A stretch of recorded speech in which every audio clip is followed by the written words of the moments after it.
What is going on, Eagles Nation? Happy Friday. Stephen Hellmann here alongside Tom Aresco doing some Bird Buzz, our favorite web series. Your favorite web series. It's everyone's favorite web series. It is. Weekend. But, yeah, so we got a couple questions from you guys. And, yeah, we're just going to roll through. I mean, Leotis McAlvin got cut. We didn't get to talk to that. We didn't get to touch on that in the weekly chirp because it happened like hours after he put it out. But the Jason Peters salary reduction, we talked about that a little bit. Right. A lot of people are wanting to know what's going to happen with Jason Kelce, and also a report came out yesterday as I was, just finishing up my workout. Pierre Garçon Eagles rumored to have interest, and it really sounded like a baseless, speculative thing. But hey, look, it's silly season, as Chip Kelly once said, and everyone's going to be rumored to us. So there's a couple things swirling around right now. Let's get to the questions, see what we got. Yeah, I miss Chip Kelly quotes, by the way, not the coach, but the quotes for sure. Jake P1214 asks, since we released Leotis, do you think our first round pick will be a corner? I do not. I do not think they're going to pick a cornerback in the first round. I have a guy that I trust, and he told me that the front office is very high on this corner class as a whole, and they see a lot of first round talent in the second round. Yeah. So I'm gonna trust him, and if I'm wrong, I'm wrong. But I'm gonna trust him with that, and then believe that because it's true. There is a lot of talent in the second round. So I think second round for corner, and maybe even third or fourth too. Yeah. J Brad 13 asks, what do the Eagles need in order to be serious contenders next year? They definitely need to get some weapons offensively, which is why I do not think that they're going to take a corner in the first round. I think they're going to dedicate resources from their really valuable resources are going to be dedicated to the offense, and that's what I think it will make them. Maybe not Super Bowl contender, obviously takes a while to build up to, but a playoff contender in these next two seasons. That's what you're building toward, and it might be another season. Yeah. But in these next two seasons, I think to become a contender, you need to solidify your offense around the quarterback that you drafted second overall, and that's what you got to do. Yeah, I agree. It's Miles asked, do you think the Eagles will trade up a few spots in the draft or stay at the 14/15 pick? I think to solidify themselves, getting one of those top offensive weapons in the draft, I think they'll trade up, even if it's not so much to jump a team that is under them, but to prevent someone else from jumping them. Yeah. They'll just make them move up because they're in range at 14 or 15 to go up to 12 or 11, and a team that might be at 19, 20 that wants to jump up to like 14 or 13 to jump, to jump maybe the Eagles or the Colts. It's just farther for them. So if you go up to like 11, you can get your top guy, and they'll I hope they look to do that because I think that's an aggressive approach, and I think that's the right approach to take. Yeah, no, I think if they want to get their guy, be like Dalvin Cook or whatnot, that's what they got to do. Spencer PLS asks, is the current pass rush enough to stay competitive next season? It's a good question. Yeah, it's a really good question. I would say that we need more production from our pass rush, and I'm not going to just put it on the D-line. I'm going to put it on Jim Schwartz because he's reluctant to blitz, and that's you see that when we blitz, it's effective because we have a guy like Nigel Bradham, like Jordan Hicks that are good at those things, and we blitz a lot with the safeties, and when your corners aren't that good, that is really, really, really risky. So if you could blitz a little more with your linebackers and with maybe your nickel cornerback, or have a safety come down occasionally, but you just have to upgrade your defense. So it's kind of personnel coaching all in the same, but we're going to need a bigger year out of Vinny Curry, that's for sure, because if Connor Barwin gets released, he's the guy at end, and he has to give us a productive year. He has to give the Eagles that 8 to 10 sacks that he's capable of getting, and I think that one more year as a more full-time player, I think, or being the starter, he'll work himself into that role. And play well. Definitely. Let's hope so. Next question, Billy Eberline 28 asks, if you guys were the GMs, are there any more players that you would release? You want to go first? I would definitely release Ryan Matthews. I would definitely release him. I would definitely release that on the offensive side of the ball. I would definitely release Ryan Matthews, and it's tough for me to say about Jason Kelce. I just don't really know. I'd get rid of him. And then I'd definitely make DGB compete with Aguilar and maybe another young guy for that last spot in camp. Yeah. Aguilar might have it wrapped up because of the cap situation, but yeah. And is there any other defenders that we would? Oh, Connor Barwin. Connor Barwin. You could probably trade Kendricks. Yeah. Barwin and Kendricks are going.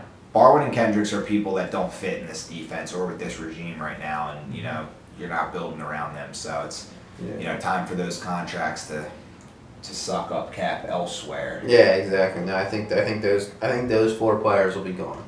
Yeah, I'm not sure. I mean, maybe someone else, but I think those 4 definitely. Well, Kelsey, not definitely, but I think will be. We'll see.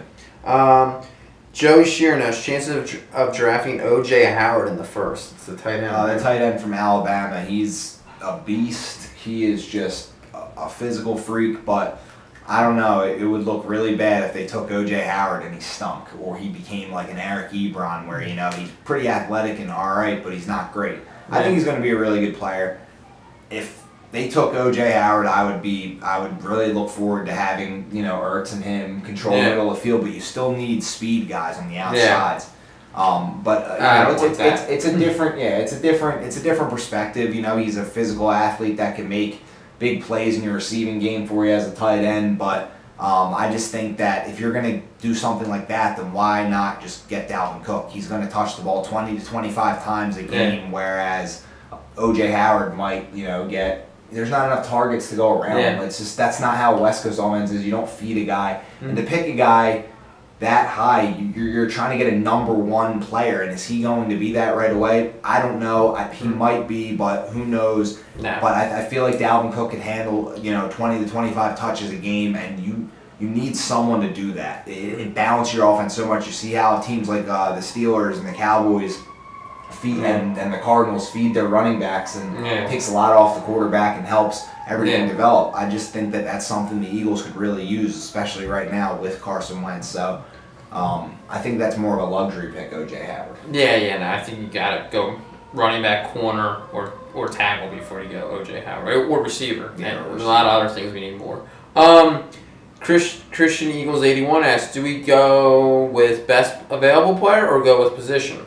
Well, you go best available according to the needs. So we have a lot of needs. If Dalvin Cook's on the board, I want him. If he's not, then I probably want the best receiver. If there's not really many guys there, then just take a corner or offensive tackle, because and that's how you do it. You know, we're not going to go take a quarterback. Yeah. They're not even going to be on our board in the first round. We're not going to take a middle linebacker. Yeah. Jordan Hicks is there. Linebacker is interesting, but I still think having 2 good linebackers and no good receivers and no good running backs is a bigger problem. So you look at you're not going to take a defensive tackle. So even if Jonathan Allen was there, you don't take him. People would say, oh yeah, you take him. He's supposed to be a top 5 pick. If he was there at 14, take him. No, I don't want a D tackle at all. I want things that are going to help us get better, not just take the best player and maybe he'll have trade value later. Not going to pull a Sixers here. Yeah, raise the cat because they won last night, but at the same time, I'm not overloading at a position. I want needs. I need, we don't have a 20 to 25 carry a game back right now, and you want to take, these flash O.J. Howards. Come on. Let someone else have him. He'll be a good player, but we don't need that. So that was I know that was the last question, but it just kind of ties all in. It's a lot of people think that though. A lot of people think best player available at any spot, things like that. And it's just no, we need something specific for this. You have 2 more questions. We have 2 more. Yeah, you said that was the last one. No. I was talking about O.J. Howard as the last question. I gotcha. But I'm just saying, tying it in together, it's O.J. Howard's a BPA type pick. He might be the best outstanding athlete on the board, but you just don't really need that. So I like sticking to needs, getting guys that are going to improve weak units on this team. That's really that's what I go into a draft looking to do, is improve a weak unit on your team. And, exactly. Next question, CN Jones 50 asks, would it be better to draft or pick up a free agent corner? I think do both. I think that there's benefits of each option. Yeah.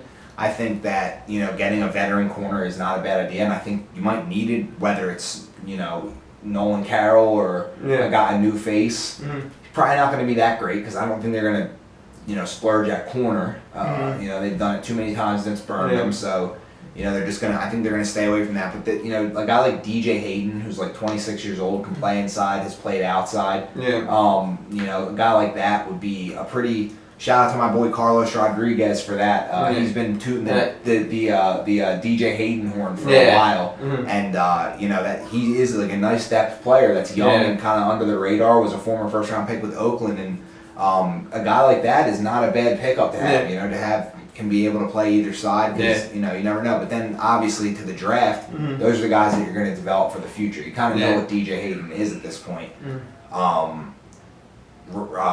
Right now, you have to look at what you can get in the draft to develop further. With a guy like Jalen Mills in town, what can he be? Then you have to get a guy in the draft you can see the same kind of deal. So I think both is going to be very beneficial to the Eagles. Yeah, no, I agree with you on that one. Last question, Net Ninjas Day asked, does Corey Davis' ankle injury make it more likely he'll be available when the Eagles are on the board? I think he'd be available close to our range in the first place. Today I saw a mock draft that I think the Titans took him 5th overall rather than Mike Williams. And Mike Williams went a few picks later, but I do not know what position is going to have the run on it early in the draft. But I do believe that receiver. I don't think that Corey Davis, John Ross, and Mike Williams all are gone prior to pick at least 12. Yeah. So in that case, it's like you might as well move up if you're looking. That's what I'm saying. You're in that range that you can get into the sweet spot, which is like from pick like 10 to 12, 13-ish. Yeah. You're like right outside that spot, Yeah. So you can get into that like hot zone right there and pick up one of those top players because a lot of the top players are going to be defense and quarterback. You got defensive ends and quarterbacks. Which you really don't want. I mean, you don't need any of that, and there's probably going to be a safety or a corner taken too, and and one quarterback at least. Yeah. So you can get up into that top zone and go after a Leonard Fournette or a Dalvin Cook. Or, I think Fournette and Mike Williams will be higher up in that 1 to 8 range, and then I think from 9 to 14 it'll be Dalvin Cook, Corey Davis, and all of them. And you don't want to be on the back end of that. You want to move up into it. So. And I think they will. I think they'll go up and get their guy if need be. If they feel strong enough about a guy, I think they'll go get him. Combine's huge, not only for working out, but it's for meeting the guys. Yeah. They interview them, they talk to them, and that's, you're looking for a Philly football player. And what does that look like? Joe Douglas claims he has, that vision in mind of tough, smart players, and we'll see who he brings in. We'll see who checks out on his list and who checks out on the Eagles list to come play for Philly. But the draft is far away, and free agency is a month away. So we'll see also what happens in free agency. It is very close. All right, guys, we will see you next time. I will see you on Monday for the Weekly Chirp. Have a great weekend and enjoy your Friday. Fly Eagles fly.